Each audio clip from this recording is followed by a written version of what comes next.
একটা ঘরের বাইরে একটা সাইনবোর্ডে লেখা, এখানে বউকে বশ করার তাবিজ পাওয়া নাও হালুয়া। ওই সাইনবোর্ড টাঙাতে না টাঙাতে 1 কিলোমিটার লাইন, ওই লাইন টপকে কারোর সামনে যাওয়ার কায়দা। দুনিয়ার সব কাজ যাক ভার্মে, আগে বউকে বশ করা লাগবে।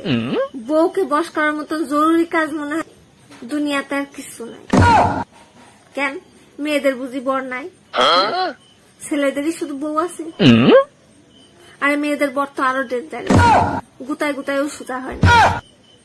যাক, এসব কথা আর তুলবো না, তুলে মুখটা রেতিত করবো না। দেখো মূল কথাতেই চলে আসছি। কি বলছিলাম যেন? ও হ্যাঁ, ওই লাইনটুককে কারোর আর সামনে যাওয়ার কায়দা নাই।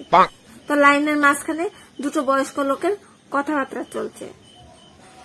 প্রথম ব্যক্তি বলছে, আমাকে আমার এক বন্ধু 2 ঘন্টা আগে এখানকার ঠিকানা দিল। আমি তো ঠিকানা পেয়ে 25 কিলোমিটার জার্নি করে তাড়াতাড়ি এসেছি, এসে এত বড় লাইনের পেছনে পড়ে গেছি।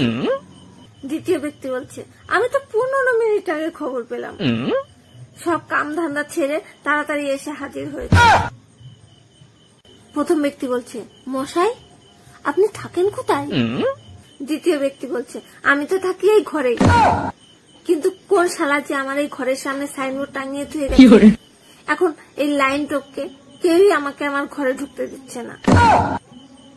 বন্ধুরা, আমার ভিডিও যদি ভালো লাগে প্লিজ একটা লাইক আর শেয়ার করে দেবেন, আর কমেন্ট করে জানাবেন কেমন লাগলো। হ্যাঁ, আর চ্যানেলে নতুন হয়ে থাকলে প্লিজ সাবস্ক্রাইব করতে ভুলবেন না, প্লিজ প্লিজ।